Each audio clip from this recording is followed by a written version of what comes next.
할렐루야. 네, 오늘도 예배 가운데 주님을 사모함으로 나오신 우리 모든 성도님들을 주님의 이름으로 환영하고 축복합니다. 우리를 이 자리로 부르신 그 주님께서 부르신 우리 모두 가운데에 하나님께서 은혜를 베풀어 주시고 또 부르신 주님께서 우리를 만나주시는 그 역사가 오늘 이 3부 예배 가운데 일어날 줄 믿습니다. 우리 그 주님을 기대하는 마음으로 우리 다 같이 자리에서 일어나셔서 우리 하나님 앞에 마음을 다해서 함께 찬양하며 나아가겠습니다.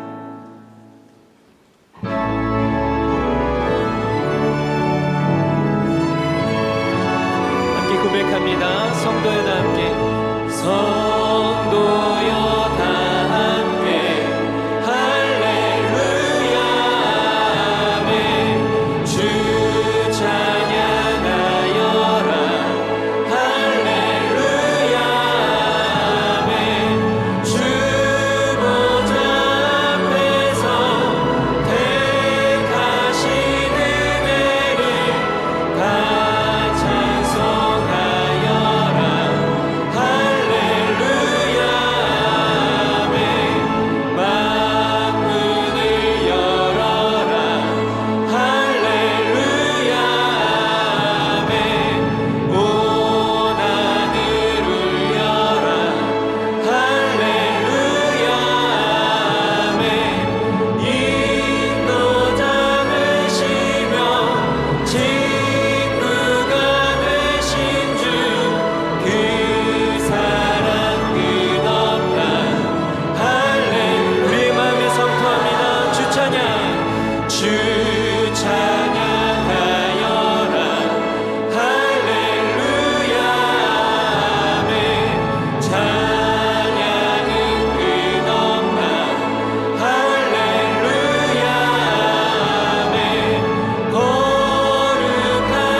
주님이 우리 가운데 놀라운 일을 행하셨습니다. 주 승리 우리에게, 주 승리 우리에게 주셨도다. 모든 원수 물리치셨네. 엎드려 절하세. 우리 그 주님 앞에 다 주의 크신 이름 높이며, 다 주의 크신 이름 높이며, 우리에게 행하신 위대한 일 감사하세. 오 주의 신실하신 그 사랑, 온 땅과 하늘 위에 계셔 홀로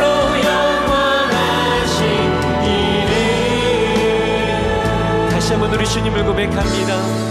주여와는 주 여호와는 광대하시도다. 아멘. 그 거룩한 하나님 성에서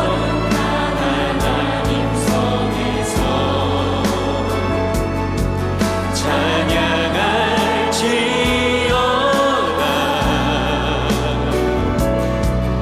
주 승리 우리에게, 주 승리 우리에게 주셨도다. 모든 원수 물리치셨네. 우리 그 주님께 엎드려 절하세. 절하세. 우리 마음을 다해 고백합니다. 할렐루야. 다 주의 크신 이름 높이며, 우리에게 행하신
살아계신 하나님, 그 위대하신 하나님 앞에 주님 큰 영광 받으소서. 홀로 찬양 받으소서. 모든 이름 위에 뛰어난 그 이름, 온 땅과 하늘이 다 찬양해. 그 합당하신 주님께 겸손하게 우리 무릎 꿇고 주 이름 앞에 영광 돌리세. 모두 절하세 독생자 예수. 주님께 찬양 드리리. 모든 영광과 존귀와 능력 받으소서.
전능하사 천지를 만드신 하나님 아버지를 내가 믿사오며 그 외아들 우리 주 예수 그리스도를 믿사오니 이는 성령으로 잉태하사 동정녀 마리아에게 나시고 본디오 빌라도에게 고난을 받으사 십자가에 못 박혀 죽으시고 장사한 지 사흘 만에 죽은 자 가운데서 다시 살아나시며 하늘에 오르사 전능하신 하나님 우편에 앉아 계시다가 저리로서 산 자와 죽은 자를 심판하러 오시리라. 성령을 믿사오며 거룩한 공회와 성도가 서로 교통하는 것과 죄를 사하여 주시는 것과 몸이 다시 사는 것과 영원히 사는 것을 믿사옵나이다. 아멘.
잠잠하게 되도다.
주인 삼은 모든 것 내려놓고 내 주 되신 주 앞에 나가 내가 사랑했던 모든 것 내려놓고 주님만 사랑해 주 사랑 주 사랑 거친 풍랑에도 깊은 바다처럼 나를 잠잠케 해주 사랑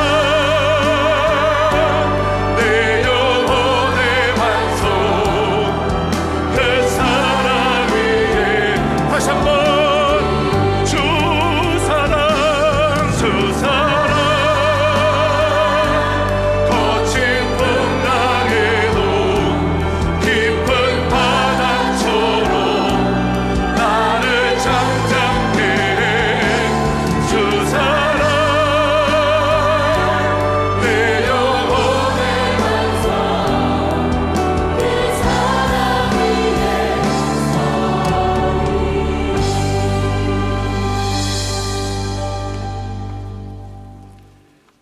천지 만물을 창조하시고 우리의 영원한 생명이 되시는 하나님 아버지, 오늘도 복된 날을 허락하시고 하나님 아버지께 온 마음과 정성을 다하여 예배자로 나아가게 하심을 감사드리며 찬양과 존귀와 영광을 올려드리옵나이다.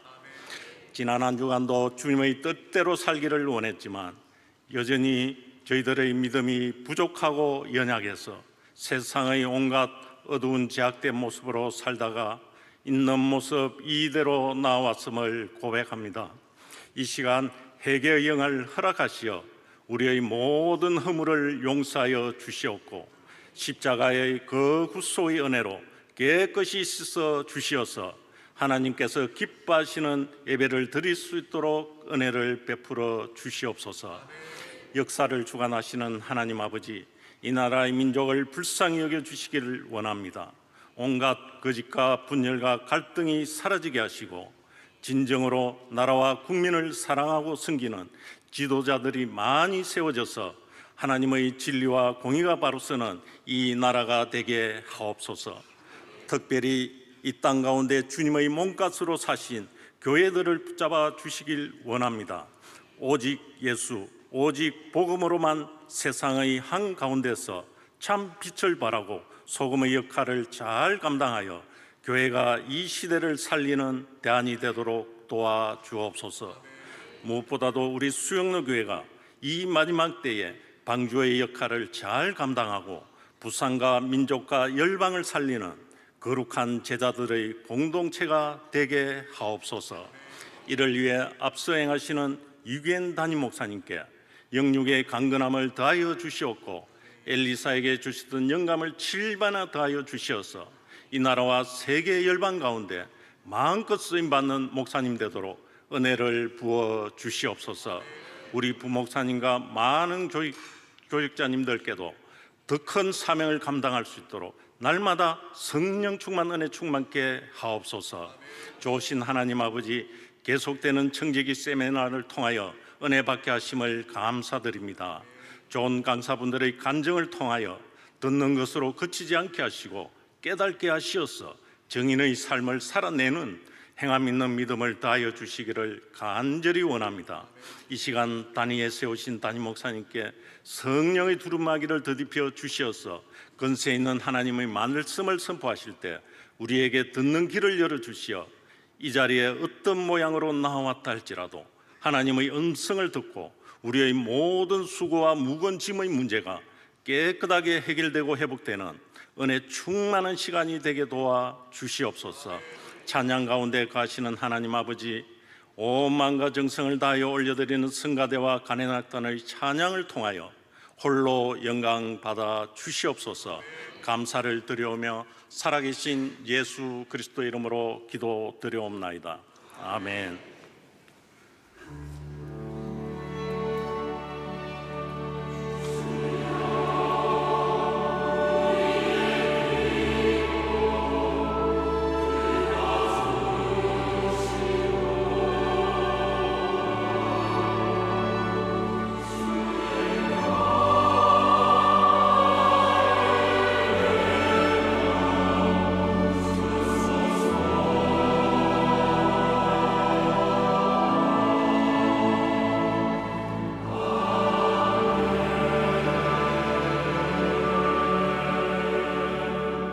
오늘 우리에게 주시는 하나님의 말씀은 사도행전 1장 8절 말씀입니다.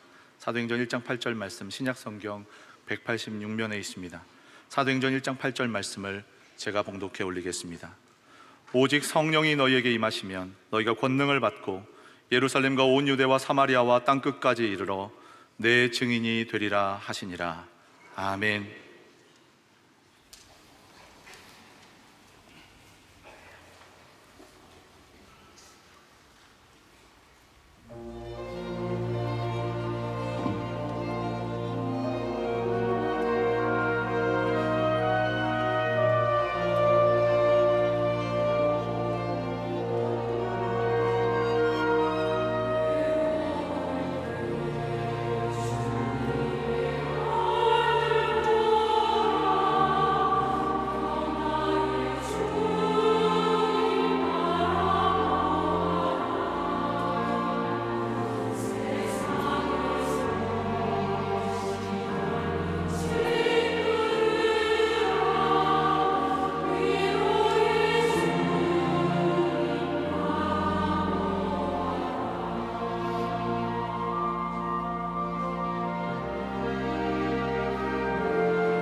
구청지기 세미나 오늘 또 귀한 강사님이 오십니다. 네, 많이 받으시기를 바랍니다. 우리 이제 한 주 더 남았는데요. 끝까지 완주하시기 바랍니다.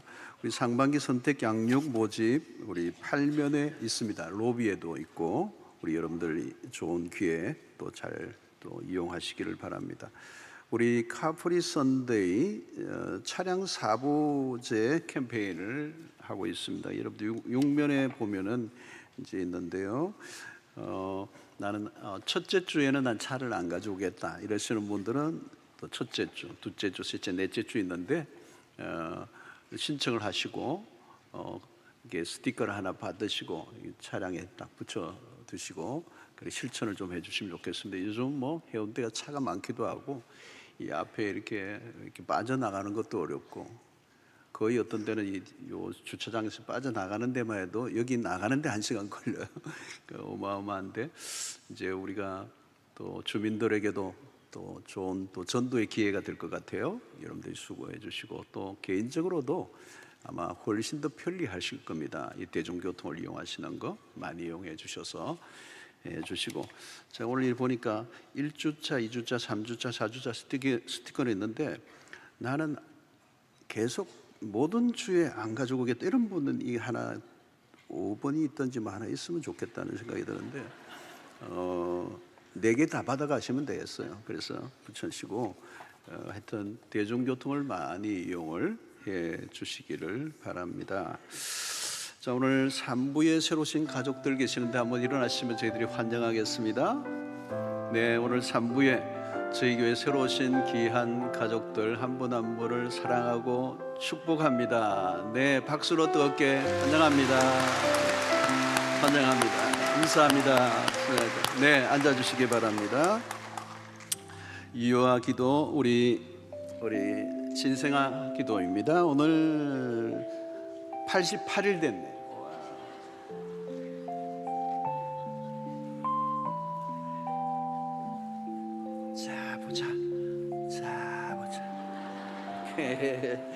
자, 또록또록 하네요. 기도하겠습니다. 하나님 아버지 감사합니다. 귀한 생명 주셔서 이제 이 가정의 기쁨이 되게 하신 하나님 일평생 주의 손에 올려드립니다. 하나님의 손으로 붙들어 주시고 동행하시고 인도하시고 공급하시고 모든 삶을 책임져 주시기 원합니다. 동서남북 지켜주시고 이 약한 세상 가운데 진리로 아름답게 양육되게 하시며 지혜와 명철을 더하여 주시며 건강하게 자라가게 하여 주시옵소서. 하나님 어디를 가나 사랑받고 존경받고 인정받는 인생 되게 하시고 무엇보다 하나님의 사랑을 받는 인생 되게 하여 주시옵소서.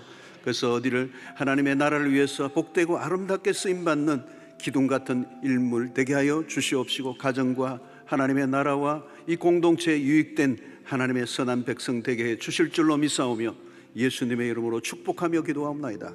아멘.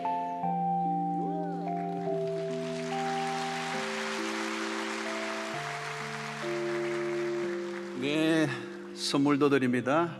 하나 더 나으세요. 네. 오케이, 여러분 앞뒤자로 인사 나누겠습니다. 오늘도 주 안에서 행복한 하루 되십시오. 오늘도 주 안에서 행복한 하루 되십시오. 성도님 얼굴 보니 힘이 납니다. 자, 오늘도 조금 늦게 오셔서 본당에 못 들어오시고 부속 건물에 계신 분들 동일하게 환영을 합니다. 자, 주님이 오늘 부활하시고 성천하시기 하늘로 성천하시기 직전에 40일간 머무셨다고 그랬습니다. 하나님의 나라를 가르치셨어요. 하나님의 나라. 예수님이 지상의 사역을 시작하실 때 하나님의 나라가 이제 시작되었다 이렇게 선포를 하셨습니다. 이제 예수님은 성천하시고 그리고 다시 오실 그리스도, 이 재림, 그리스도의 성천과 재림 사이에 우리는 살고 있습니다. 지금도 여전히 하나님의 나라는 점점 부풀어 오르고 있죠. 누룩처럼 부풀어 오르고 있습니다. 그리고 주님이 성천하시면서 이 땅에 남겨놓으신, 세우신 것이 교회입니다. 그리고 이 교회를 통하여 하나님의 나라를 확장해 가고 계십니다.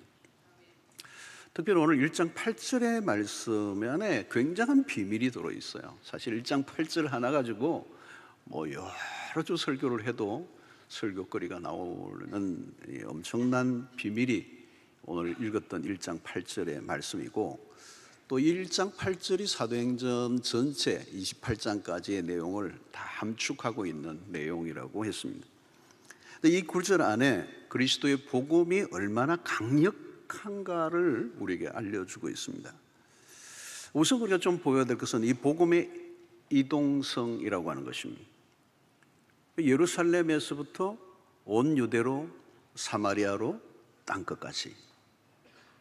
요즘 봄 기온이 벌써 왔습니다. 봄이 되어서 매화는 벌써 피었고요. 저는 보지는 않아서 피었다고 그러더라고요, 제가. 또 이제 벚꽃도 이제 막 피우겠죠. 이 온 땅에 생명의 기운이 이제 솟아나는 거죠. 복음의 생명력이 그렇습니다. 민들레 홀씨처럼.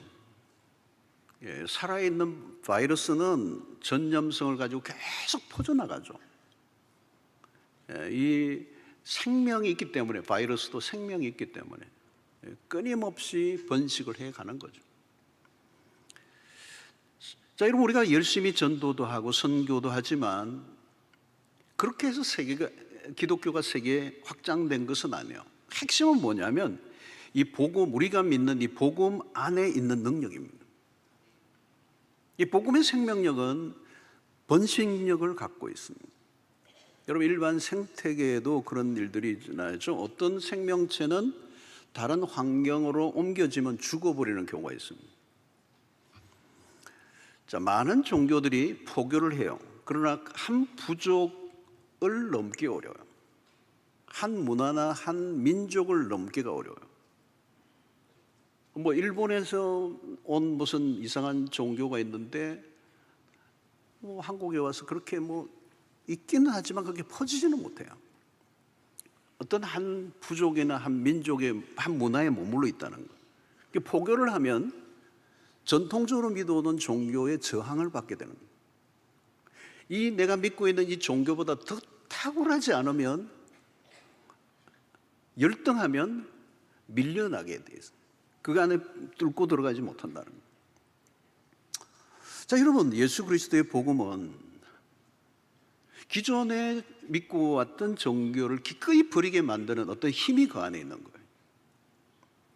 우리가 믿고 있는 성경은 수천 년의 역사 속에 진리임을 이미 검증된, 그리고 그 성경의 중심은 예수 그리스도예요. 그런 의미에서 예수 그리스도의 이 복음은 인류의 유일한 구원이기 때문에 오늘 이 복음 안에서 있는 이 능력이 시대를 넘고 문화를 넘고 민족을 넘고 모든 경계선을 넘어 이동을 하고 또 이동을 해온 것입니다. 여러분, 우리가 예수 그리스도 외에 진정한 복음이 없음을 우리는 믿습니다. 예수가 누구이신지 모르기 때문에 안 믿는 거지, 예수가 누구이신지를 분명히 알기만 한다면 사실은 믿지 않기가 어려워요. 지금도 마찬가지, 순수복음, 오직 예수. 자칫하면 우리는 왜곡된 예수를 믿기가 쉽습니다. 그래서 종교 시장, 이 종교를 파는 마켓, 가짜 예수들이 많이 전시되어 있는 거예요, 오늘 이 시대에. 오늘 우리 한국 안에도 이 복음의 변질이 우리 모르게 찾아왔어요. 그러니까 순수한 복음, 변질되지 않은 복음, 왜곡되지 않은 복음은 오리지널한 성경이 말씀하는 그 예수를 붙들기만 하면 능력이 있어요. 그러니까 문제는 그게 탈색이 되고 희석이 되고 왜곡이 되는 게 문제예요. 여러분, 한국에도 초기에는 복음이 들어왔을 때 완강한 저항이 있었습니다. 그러나 그 복음이 우리 안까지 깊숙이 우리 민족 안에 밀고 들어온 거예요. 그리고 복음이 한 사람 안에 들어가니까 놀라운 생명력을 발휘하는 거예요. 누구나 그 복음의 아름다움에 매료되면 무릎을 꿇게 돼 있어요. 그래서 우리가 전도를 잘해서 역사가 일어나는 게 아니고 이미 우리가 믿고 있는 이 복음 자체가 너무 매력적이고 너무 아름답고 너무 파워풀하고, 그러니까 이 복음이 들어가면 그 시대, 그 문화, 그 민족이 갖고 있는 종교나 신념이나 가치 체계를 다 흔들어 놓아버리는 거예요. 여러분, 우리 한국도 대대로 불교와 유교로 이어져 오던 나라예요. 대대로 뿌리가 굉장히 깊습니다. 우리나라의 이 불교, 유교는. 근데 복음이 들어와서 100년 안에 민족의 종교를 바꿀 만큼 4분의 1이 됐으니까 이 나라 방방곡곡에 교회가 없는 곳이 없습니다. 복음이 가지고 있는 놀라운 힘이죠. 이 예수의 복음은 한 민족이나 한 부족만이 껴안고 있기에는 너무도 큰 거예요. 광대한 거라는 거죠. 그래서 예수의 이 복음의 생명력은 놀랍습니다. 복음은 뭘까요? 복음은 예수 그리스도이십니다. 그 예수는 종교를 창시하러 오신 분이 아니에요. 기독교는 종교가 아니에요. 기독교는 도덕이나 윤리를 가르치는 종교가 아닙니다. 기독교는 만민을 구원의 길로 이끄는 생명 그 자체예요. 그래서 예수 그리스도, 내가 곧 길이요 진리요 내가 생명이다.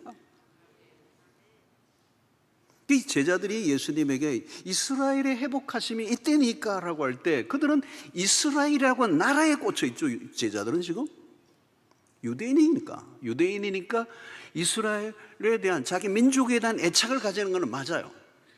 그런데 거기에만 빠져 있는 거예요.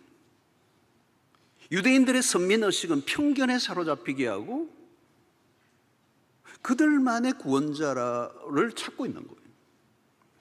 그런데 여러분, 예수 그리스도는 유대 민족만을 위해 오신 분이 아닙니다. 이스라엘 백성들만의 구원이 아니고 예수 그리스도는 영적인 이스라엘, 새로운 이스라엘, 그게 오늘의 교회예요. 그래서 예수의 복음은 한 민족의 개념을 넘고 문화적 개념도 넘었습니다. 하나님의 구원은 어느 한 지역에만 머물러 있지 않습니다.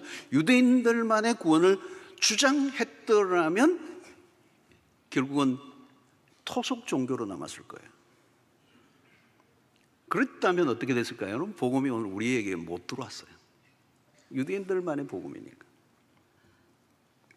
그러나 하나님의 비전은 그게 아니라는 거예요. 우리 교회도 마찬가지입니다. 여러분, 우리가 아무리 교회가 커도 이것만으로는 하나님의 나라의 비전에 담기엔 너무 작은 거예요. 우리가 많이 나온다고 만족할 수 없는 이유는 하나님의 나라의 개념으로 보면 우리 교회는 아주 작은 거예요.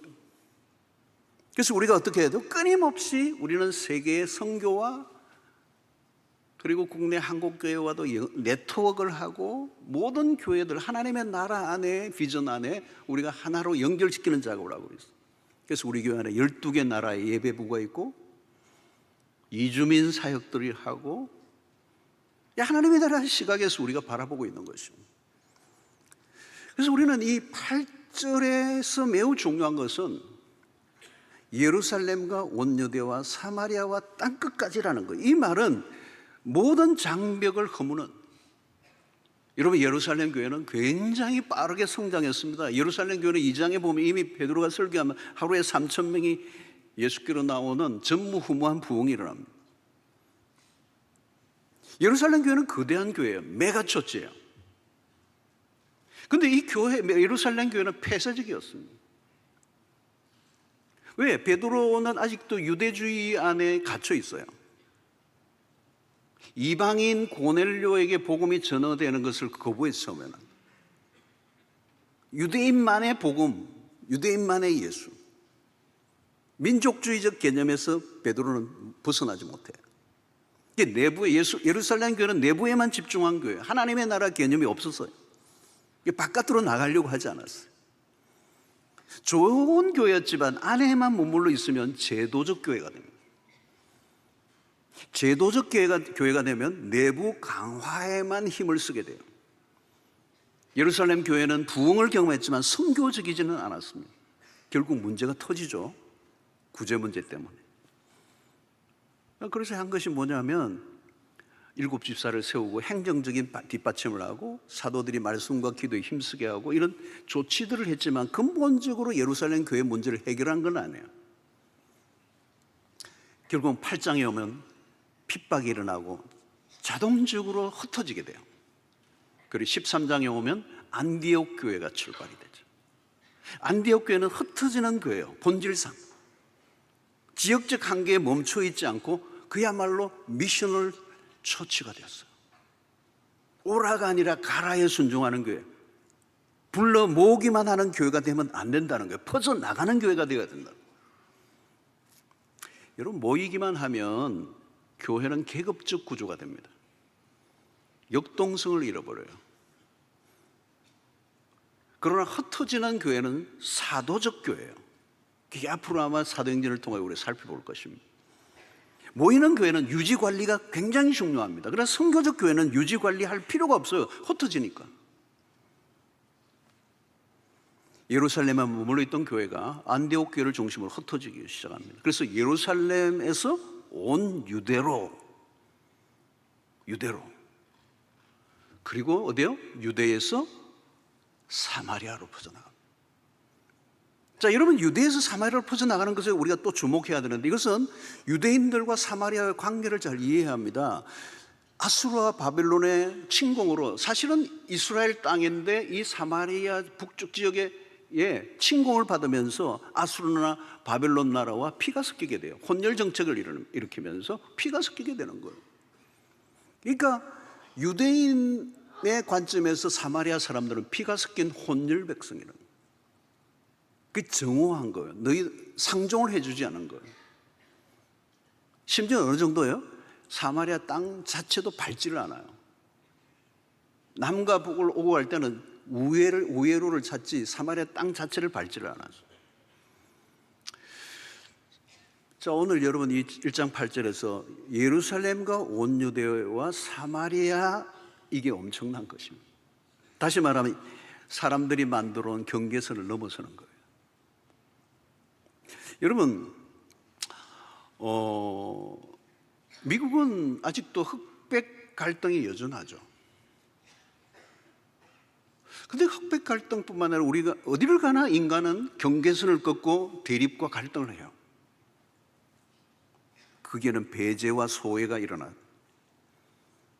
한국은 여전히 지역주의가 있습니다. 선거 때마다 재연되잖아요. 어느 지역 출신인가? 그가 가진 정책이나 개인적 능력을 묻지 않아요. 지역이라는 게 굉장히 크죠. 묻지 않고 찍어요.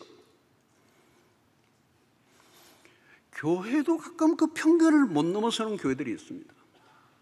어느 교회는 담임 목사님이 경상도면 부교육자들이 다 경상도예요. 서류에서 아예 통과가 안 되는 거예요. 담임 목사님이 전라도 분이면 교육자들도 다 전라도 사람들로 정비하는 거예요. 그런 교회는 교회 이름을 붙인 향후예요. 향후에 복음과 거리가 먼 거예요. 예수를 오랫동안 믿어왔는데도 이 지역 감정을 그대로 가지고 편견과 오해와 배제를 하는 거예요. 여러분, 우리는 흑백 논리가 참 강해요. 흑 아니면 백이에요. 어디엔가 들어오라고 강요를 해요. 강요가 너무 심한 사예요. 강요를 거부하면 적으로 몰아버려요. 그리고 어디에도 속하지 않으면 양쪽으로부터 의심을 받아요. 그리고 배척을 받아요. 세상 안에서 벌어지는 풍경이죠. 파벌, 계파, 끼리끼리, 갈등과 대립으로 가득한 세상. 나와 다르면 무차별적으로 공격하는 세상. 그러나 여러분, 복음은 달라요. 복음은 선을 긋는 게 아니라 선을 지워버려요. 그래서 복음 안에 예수 그리스도 안에서 남자나 여자나 유대인이나 헬라인이나 종이나 자유자나 다 하나이니라. 그래서 유일한 기준은 예수 그리스도. 여러분, 예수 그리스도는 어떻게 하셨습니까? 사람들을 대하실 때 경계선을 긋고 대하지 않았습니다. 편견을 가지고 대하지 않으셨습니다. 당시에 하청민들로 규정된 사람들과 식사를 하셨습니다. 사마리아 여인을 대낮에 만나 주십니다. 예수님의 제자들은 다양한 그룹의 정치적 성향으로도 다양한 그룹의 사람들이 예수님의 제자로 들어왔습니다. 복음은 앵글이 넓어요. 복음을 받아들인 사람은 가슴이 넓어야 돼요. 주 예수를 믿으면 누구든지 구원을 받게 하는, 차별과 제한이 없는 예수 그리스도의 이름 안에 모두가 하나가 되는, 그 이름보다 더 높으신 이름은 없습니다. 그 이름 안에 모든 걸 다 녹여넣어야 된다. 복음이 아닌 것으로 구별하고 경계선을 긋고 산다면 아직 복음이 무엇인지를 제대로 이해하고 있지 못하기 때문에. 여러분, 복음은 관용의 태도를 가지게 합니다. 팀 켈러 목사님은 관용은 신념을 갖지 않는 게 아니다.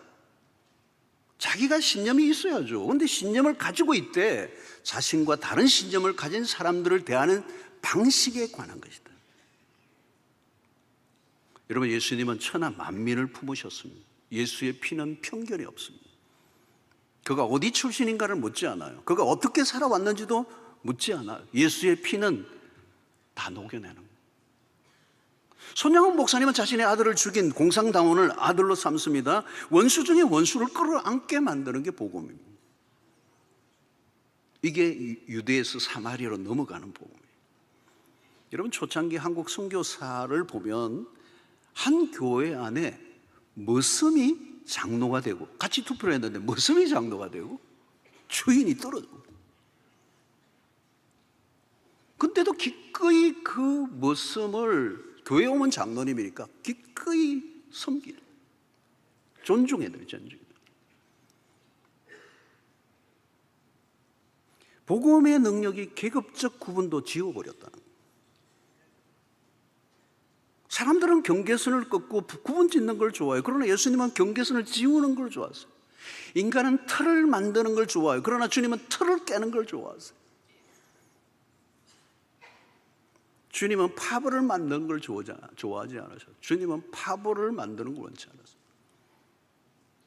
복음은 편견의 벽을 허뭅니다. 복음은 놀라운 것입니다. 예수 그리스도는 우리를 어떻게 받아들이셨는가, 그 방식을 우리가 배워야 돼요.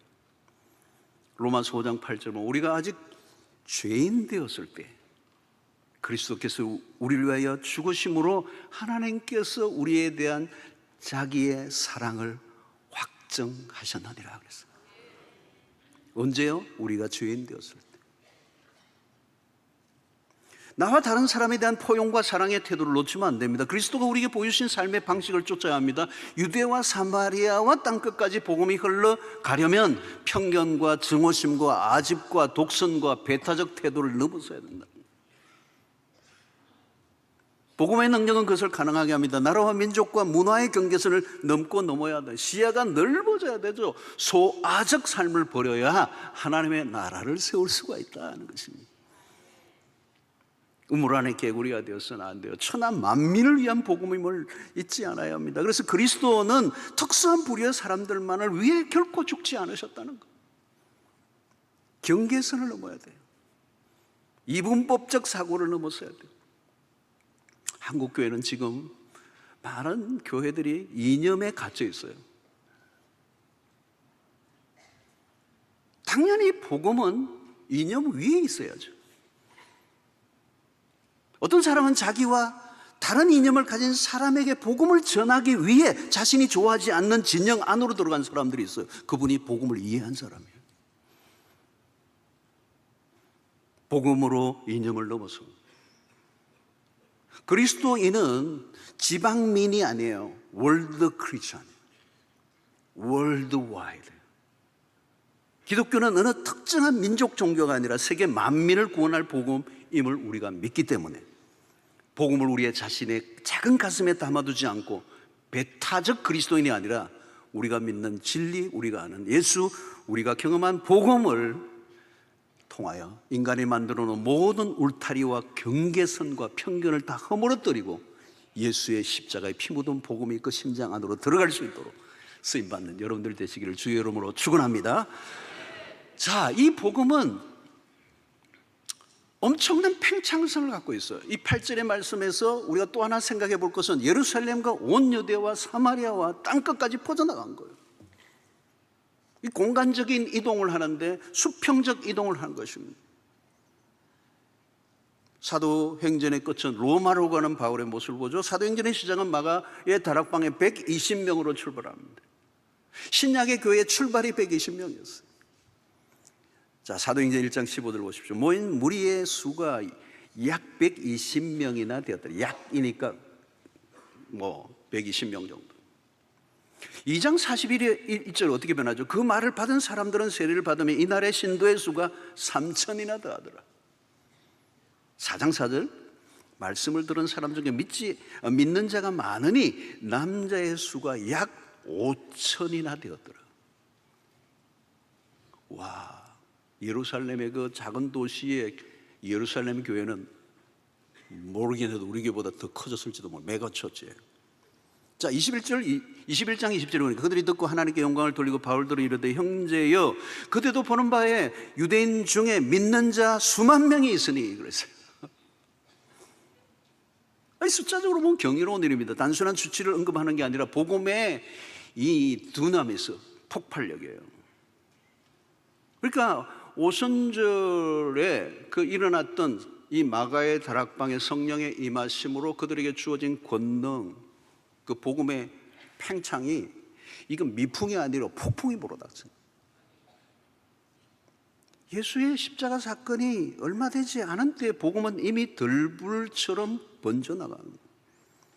바울은 소아시아뿐만 아니라 마침내 마게도나의 환상을 보고 성교의 방향을 바꾸죠. 그 마게도나는 오늘날 유럽이에요. 그 바울의 꿈이 있었는데 그거는 땅끝 스바냐 땅을 구고 있거든요. 스바냐가 오늘날의 스페인이란 말이에요. 결국은 바울이 로마의 이 스바냐로 가죠. 오늘의 유럽에서 복음의 꽃이 피어납니다. 그리고 그 바울이 복음으로 디뎠던 그 땅들이 문화와 문명의 꽃을 피우는 오늘날의 서구가 된 거예요. 복음이 로마를 접수해요. 로마에 잘 닦여진 모든 길은 로마로 가는 그 로마로 잘 닦여진 로마의 사통팔달의 도를 통하여 예수의 복음이 실려져 나가요. 신속하게 복음이 전거돼요. 결국은 영국에서 미국으로 세계 곳곳으로 수평으로 이동하는 거예요. 한국은 1907년에 평양 대부흥운동이 일어납니다. 이것은 여러분 교회 선교사에 괄목할 만한 몇 되지 않는 세계 부흥사에 들어가는 기록이 있어요. 이것은 단순히 교회 숫자적 성사가 아니라 사회 계획으로까지 이끌어 나가고 술집이 문을 닫고 엄청난 역동의 역사가 있습니다.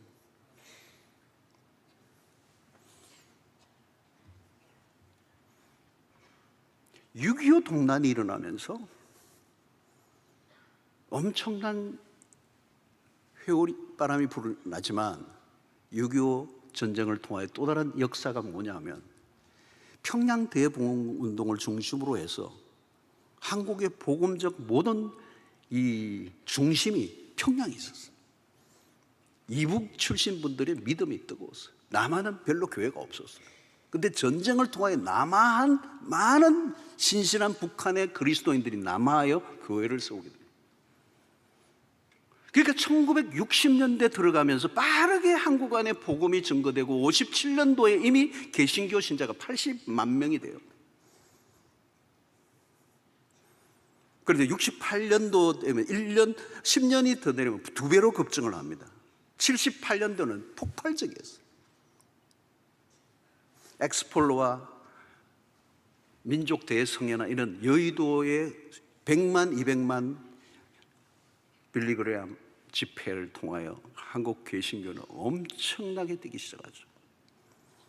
80년대 들어서는 1000만 명을 넘어서는 경이로운 일들이 납니다. 선교 초기에 선교사들을 가리켜서 서양 귀신이라고 놀렸던 이 복음의 변방, 이 한국 땅에 인구의 4분의 1이 기독교인이 된 역사는 지구상에 보기 어려운 기적 같은 일이라. 여러분, 지금도 유럽은, 서구는 태조의 분위기가 있지만 아프리카와 남미 땅은 급속한 영적 성장이 일어나고 있습니다. 이미 한국은 제2위 선교사를 파송했던 나라에서 브라질에 내어줬어요. 기독교는 더 이상 서구 중심이 아니에요. 비서구권으로 옮겨졌어요. 복음은 지역적 이동만이 아닙니다. 끊임없이 이동할 뿐만 아니라 위아래로도, 옆으로도 수평적으로 움직이지만 위아래로도, 다시 말하면 노예가, 아래 계층이었던 노예가 예수를 믿고 변화된 삶을 통하여 귀족들이 예수를 믿는 역사들이 일어납니다. 기독교 역사학자의 말을 빌면 기독교가 원래 억압받는 민중들에게 먼저 들어가요. 노예들, 빈민들에게 들어가 나중에는 황제까지 예수를 믿고 국가가 기독교로 되는 엄청난 변화들이 일어나죠. 한국의 초기 선교 역사를 보아도 복음이 왕실로 들어가요. 뿐만 아니라 머슴들이, 하위 계층에 있는 사람들이 복음이 들어가요. 그래서 세상이 가지고 있는 시스템과 문화를 뛰어넘는 복음의 위력들이 동시다발적으로 거대한 운동이 되어서 일어난 것입니다. 모든 계층, 모든 세대로 밀고 들어요. 그리고 그 어느 누구도 복음의 운동을 막을 수가 없었다는 거예요. 그래서 교회 성장을 연구한 학자에 의하면 중국의 교회가 선교사들이 정부로부터 추방을 당할 때마다 교회는 더 오히려 부흥했다. 중요한 것은 복음의 능력입니다. 성령의 역사입니다. 외부의 핍박이나 저항에 위축을 당하지 않는다는. 그래서 중국 교회 안에서 정부로부터의 핍박이 있을 때 지도자들은 끊임없이 옮겨 다니는 거예요. 언제 체포될지 모르는 상황에서 계속 이동하면서 복음을 전하니까 제도적 교회가 만들어지지가 않아요. 제도적 교회가 되면 교회는 죽는 거니까. 프로그램이 좋아 교회가 자라난 게 아니에요. 핍박으로 불가피하게 옮겨 다님으로 지하의 교회, 지하의 사역자들이 들불처럼 번져 나가서 문화혁명 이후에 중국 교회가 억압 속에서 수없는 그리스도인이 죽어갔지만 나중에 뚜껑을 열어버린 1억 이상의 그리스도인들이 그 핍박 속에 일어난 거예요. 복음의 능력인 줄로 믿습니다. 여러분, 오늘 한국 교회 안에 코로나 이후에 문을 닫는 교회들이 발생하고 있습니다. 답이 있는가? 여러분, 교회는 역사적으로 어려운 시기에 더 일어났어요. 쇠퇴는 교회가 세상의 것들을 따라가고 세상의 것들을 가지고 있을 때 일어난 것이지 세상의 것이 없어서 교회가 약화된 적은 없어요. 그러니까 복음이 아닌 것을 강조하기 시작할 때 교회는 힘을 잃는다는 것입니다. 그래서 우리가 늘 확인해야 되는 것은 교회 안에 복음의 동력이 있는가? 순수 복음. 이 복음이 희석되지 않고 왜곡되지 않고 온전한 오리지널한 성경에 말씀하는 예수의 그 복음이 외쳐질 뿐만 아니라 그 복음 정신이 교회의 문화가 되고 모든 것을 만들어가는 시스템 안에까지 영향을 끼치게 될 때 그 교회를 막을 곳은 세상에 존재하지 않는다. 자, 그런 의미에서 성도 여러분, 이 1장 8절은 복음의 공공성을 얘기하고 있습니다. 예루살렘에서 시작했던 그 복음이 끊임없이 땅끝까지 모든 민족에게 복음의 공공성이에요. 나만의 구원으로 만족하게 하지 않는다는 거예요. 나만의 교회로 만족할 수 없다는 거예요. 복음을 제대로 깨달은 사람은 구원을 사유화하지 않는다는 거예요. 구원의 복음은 은닉될 수 없다는 것입니다. 성령의 불이 임하면 이기적인 신앙을 청산하게 되는 거예요. 그 복음에 헌신하게 된다. 그래서 오직 성령이 너희에게서 너희가 권능을 받고 내 증인이 되리라. 주님의 증인이 되는 거예요. 우리의 삶의 아이덴티티, 내가 나를 증명하고 내가 나를 홍보하고 내가 나를 자랑하는 삶이 내 인생의 목적이 아니고 내 존재의 이유는 예수의 증인이 되는 거예요. 예수를 선포하고 예수를 드러내고 작은 예수로 내 세상 속의 나를 드러내는 삶이 우리의 목적이라는 거예요. 내가 어떤 직업이 주어졌든 그 일을 통해 예수의 증인으로 살아야 된다는 거예요. 만약에 이 복음이 내 안에만 있으면 사장되어 버리면, 외부와 차단되어 있다면 결국은 고립된 신앙, 교회도 마찬가지예요. 그 고립된 교회는 생명력을 잃어버리는 거예요. 역동성이 없어요. 생명의 공동체가 아니면 하나의 기관으로 전락하고 하나의 조직으로 전락하고 시스템만 돌아갈 뿐, 생기 없는 프로그램만 돌아갈 뿐, 그 교회는 아무것도 기대할 수 있는 게 없는 것입니다. 여러분, 모든 생명체는 재생산의 힘을 갖고 있습니다. 그러나 어떤 생명체는 사라져요. 죽은 세포는 번식을 멈춥니다. 그런데 교회는 생명체예요. 예수의 생명을 머금고 있는 신비로운 생명체예요. 2000년 동안 지금도 살아 번식되고 그 예수와 깊이 결합된 교회는 오늘도 여전히 살아 잠들지 않고 시들지 않고 엄청난 생명의 에너지로 온 세계에 퍼져가고 있는 줄로 믿습니다. 그런 의미에서 우리 교회 화요전도대 같은 경우는 참 독특해요. 우리 교회는 화요일마다 우리 여성들이 모여서 말씀을 듣고 기도하고 전도 물품을 들고 온 땅이 헛도져요. 부산에 쉬지를 않고. 이건 그냥 우리가 하는 게 아니잖아요. 비가 오나 눈이 오나 나가게 만드는 전도에 미친 분들이 계세요. 그 복음이 그 심장의 한가운데 꽂히니까.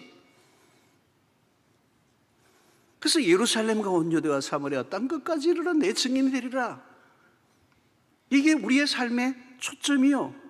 결국은 이것을 통해 역사의 마감이 온다는 것입니다. 이 땅끝은 결국은 어디로 계속 우리가 흘러가는 거예요. 이 땅끝은 사람마다 다를 수 있어요. 여러분도 내 가족이 땅끝일 수도 있어요. 안 믿는 내 가족, 북한 땅, 이슬람권, 다음 세대, 그게 다 땅끝이.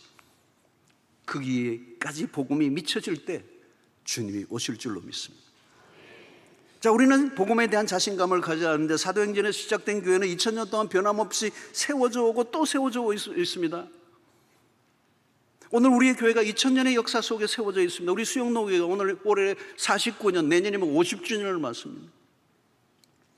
그러나 우리 교회가 시작한 것은 50년이지만 우리 교회의 원조, 오리지널한 신약의 교회는 2000년에 세워졌기 때문에 우리 교회의 역사는 엄격히 얘기하면 2050년이에요. 원조가 2000년이라잖아요. 교회를 세우신 분이 그리스도이시고 그 교회는 예수 그리스도 복음 위에 세워져 있습니다. 우리가 믿는 복음은 세상의 유일한 소망이 되고도 남기 때문에 바울은 이 복음에 대한 확신을 가지고 그는 말씀을 전하고 있죠. 로마서 1장 16절에 보니까 내가 복음을 부끄러워하지 않을, 로마를 향하여 편지를 보내면서 바울이 이렇게 얘기하는 거예요. 내가 복음을 부끄러워하지 아니하노니 이 복음은 모든 믿는 자에게 구원을 주시는 하나님의 능력이 됨이라. 먼저는 유대인에게요 그리고 헬라인에게로다. 바울의 영적인 자신감입니다. 그는 지금 문명의 꽃을 피우고 있는 거대하고 화려한 로마 제국이 그 시대의 희망이라고 보지 않았어요. 오직 예수의 복음만이 인류의 유일한 복음임을 알았기 때문에 내가 이 복음을 부끄러워하지 않는다. 왜? 이 복음은 가장 유일하고 완전하고 탁월한 굿뉴스이기 때문에.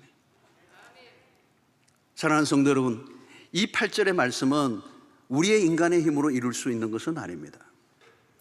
하나님이 하십니다. 여러분, 나비 효과라는 말을 우리가 하죠. 나비 효과. 아주 작은 나비가 날개짓을 하는데 그게 뭐 대단하겠어요.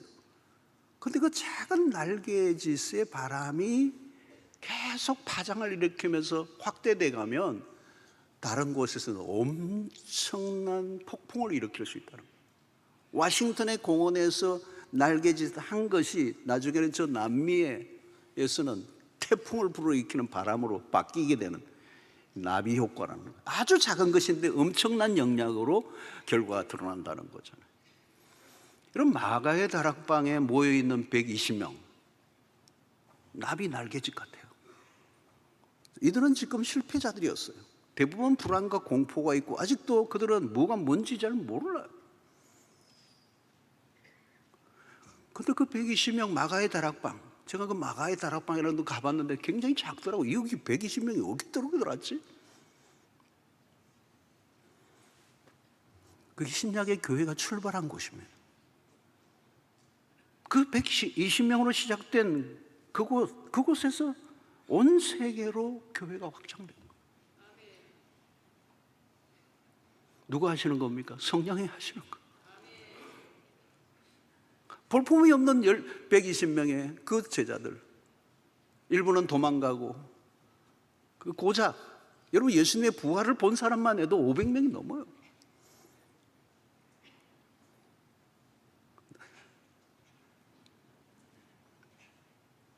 그 초라한 120명이 오늘 세계교회에 수십억, 오고 오는 세대에 상상할 수 없는 사람들을 구원의 길로 이끌어 주신 거죠. 2장의 마가의 다락방에 호련히 임하신 불과 바람 같은 성령, 우리가 앞으로도 살펴보겠지만 성령의 권능이 임하면 너희가 증인이 될 것이다.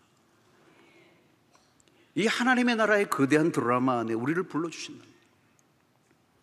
모든 것은 전적으로 성령이 이끌어 가시고 지금도 하나님은 쉬지 않고 구원을 이루어 가시는 하나님, 그 하나님의 나라의 그 모든 기획과 연출과 감독을 하나님이 하시는데 당신의 그 위대한 하나님의 나라의 비전에 오늘 우리를 불러주시고 성령을 기름부터 부어주셔서 증인이 되게 하시고 하나님의 나라의 백성들을 불러 일으켜 마지막 날 그 나라를 완성하실 것이다.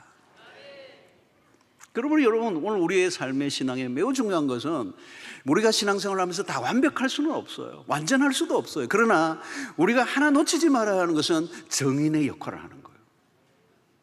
여러분 성경 공부를 우리가 많이 하고 성경도 읽기 하고 훈련도 많이 받는데 여러분 왜 우리가 성경을 그렇게 열심히 읽고 공부를 해야 하는 것입니까?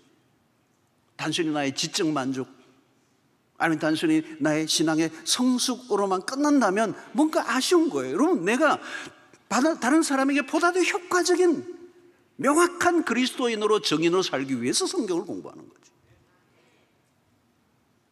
요즘은 여러분 변정적 공부도 해야 되거든요.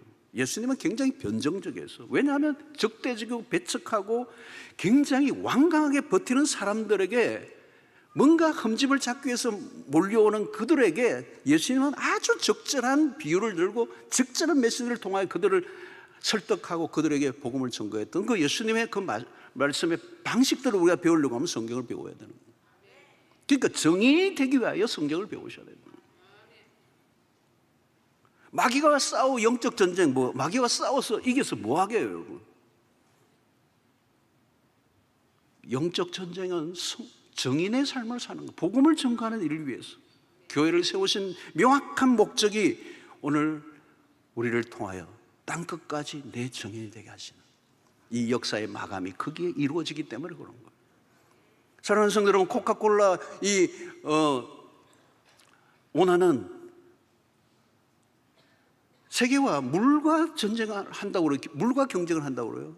사람들이 물보다 콜라를 더 마시도록 하는 게 자기의 목표예요. 그래서 그 유명한 말을 했잖아요. 온 인류의 피에 콜라가 흐르도록 하는 거예요. 그게 비전이라는 거잖아요. 글로벌 기업들이 자신들이 만든 상품을 세계화하려고 해요. 세계화, 글로벌. 근데 여러분 글로벌이라고 세계화는 그렇게 오래된 단어가 아니에요. 근데 여러분 2000년 전에 예수님은 이미 그 단어를 쓰셨어요. 모든 민족을 제자로 삼아라. All nations, 모든 민족, 모든 족속, 예루살렘과 온 유대와 사마리아와 땅끝까지. 주님은 2000년 전에 그 하늘나라의 비전을 제자들에게 선포하셨어요. 그리고 그 비전은 매우 빠르고 매우 강력하게 예루살렘에서 시작된 그 복음의 역사가 땅끝까지 전파되어 오늘 우리에게까지 그 복음이 들어와 있습니다. 하나님 당신의 목적을 위해서 지금도 당신의 제자들을 부르시고 모든 열방이 주께로 돌아오게 하는 이 하나님의 비전에 당신의 백성들을 지금도 부르시고 있는 줄로 믿습니다. 복음은 온 세상을 품습니다. 하나님의 통치는 예루살렘에서 땅끝까지 하나님의 복음의 능력이 얼마나 엄청난가를 우리는 사도행전을 통하여 확인하게 되는 것입니다. 사랑하는 성도 여러분, 오순절에 성령이 임하셨던 것처럼 여러분들 모두가 성령의 권능을 덧입게 되기를 축원합니다. 그래서 나만의 신앙이 아니라 주변까지 또 이 열방의 복음을 전가하는 하나님의 나라의 비전에 쓰임받는 이 하나님의 나라의 꿈을 꾸시고 하나님 나라에 기하시고 월드 크리스찬이 되셔서 열방의 주께로 돌아오는 이 일을 위하여 아름답게 여러분들의 삶을 드리는 흥분된 이 복음의 에너자이저들이 되시기를 주의 이름으로 축원합니다. 하나님, 오늘도 우리에게 주신 말씀을 통하여 복음의 역사, 복음의 능력, 복음의 역동성, 이동성, 팽창성, 생명력, 그것을 우리가 먼저 경험하게 하시고 그 복음이 온 땅에 흘러가는 일에 쓰임받는 우리 개인과 우리 교회 되게 하여 주시옵소서. 예수님의 이름으로 기도하옵나이다. 아멘.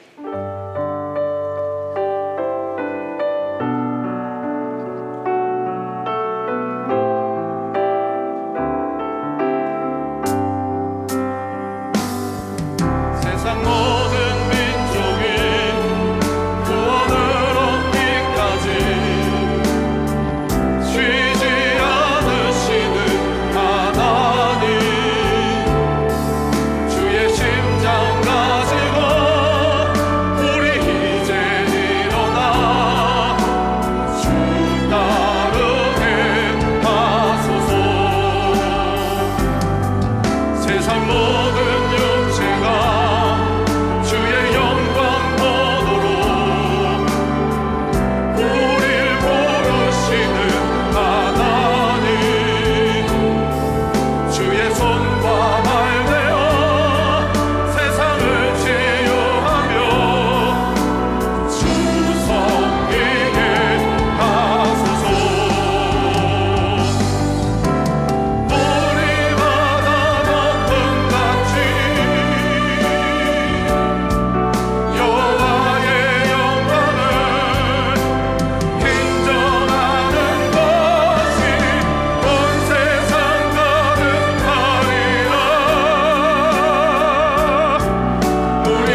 주님 이 시간에 귀한 물질을 정성껏 구별하여 주의 손에 올려드렸습니다. 하나님 나라 복음 위해서 귀하게 쓰여지게 하시고 드린 손길들 기억하사 우리의 모든 생업에 복을 주시며 하는 일들마다 잘 되게 하심으로 주의 선한 역사에 마음껏 드리고도 남는 역사가 일어나게 하여 주시옵소서. 하나님 우리의 삶을 주님의 손에 올려드립니다. 어느 것 하나 쉽지 않지만 때로는 우리의 눈으로 보기에는 절망적인 상황일지라도 우리가 낙심하지 않고 우리의 소망을 주께로 삼게 하여 주시고 날마다 주 의지하며 세상과 타협하지 않고 상황에 무릎 꿇지 않고 믿음으로 담대하게 맞서 이겨내는 신실한 주의 백성들 되게 하여 주시옵소서. 우리는 연약합니다. 우리는 어느 것도 자랑할 게 없습니다. 주님만이 우리의 반석이시오 주님만이 우리의 피난처가 되시고 주님만이 참 우리가 의지할 분임을 믿고 주만 의지하게 하여 주시옵소서. 하나님 우리가 생각대로 돌아가지 않고 우리의 계획대로 돌아가지 않아도 결국은 승리케 하실 그 하나님의 선하신 손길 합력하여 선을 행하시고 때를 따라 돕는 그 주님의 은혜가 우리의 삶 속에 이 한 주간도 임하게 되기를 원합니다. 주님 우리를 불쌍히 여겨 주시옵소서. 우리를 승리케 하여 주시옵소서. 결국은 이기게 하여 주시옵소서. 전화위복의 역사가 일어나게 하여 주시옵시고 역전의 드라마가 일어나게 하여 주시옵소서. 안 될 것 같은데 되게 하시는 하나님의 그 전능하신 여호와의 손길을 경험하는 한 주간 되게 하여 주셔서 무기력한 우리의 신앙을 탈피하고 생동감 넘치는 복음의 역동성으로 살아내는 저희들 되게 해 주옵소서. 병중에 있는 성도들 육체적 정신적 질병 치료하여 주시옵시고 간증거리가 되게 하여 주시옵소서. 오늘도 하나님 아버지 처음 나온 우리 귀한 가족들 한 분 한 분을 축복하시고 예수 그리스도 안에서 믿음의 삶이 얼마나 풍요로운가를 우리의 교회 안에서 경험해 갈 수 있도록 인도해 주시옵소서. 교회를 위해 수고하고 애쓰는 일꾼들에게 힘 주시고 기쁨 주시고 잘 감당하게 하여 주시기 원하오며 흩어져 있는 백성들 군대의 유학으로 출장을 어디에 있든지 주님 눈동자처럼 보호하여 주시옵소서. 이제 세상을 향하여 나갑니다. 주님의 오른팔로 우리를 붙들어 주셔서 이 악한 세상에서 악한 자들로부터 위험한 일들로부터 마귀로부터 보호하여 주셔서 한 주간 동안 평강 가운데 살게 하여 주시옵시고 감사와 기쁨이 넘치는 한 주간 되게 해 주시옵소서. 예수님의 이름으로 기도하옵나이다. 아멘. 이제는 우리 주 예수 그리스도의 놀라우신 은혜와 하나님의 크신 사랑과 성령의 교통하심이 이 마지막 때 하나님의 나라의 귀한 일꾼들로 쓰임받기를 결단하고 이제 증인의 복음의 증인으로 이 복음의 역동성을 흘려보내는 일에 귀한 통로가 되기로 결단하고 돌아가는 주의 백성들 머리 위에 지금부터 영원토록 함께 있을지어다. 아멘.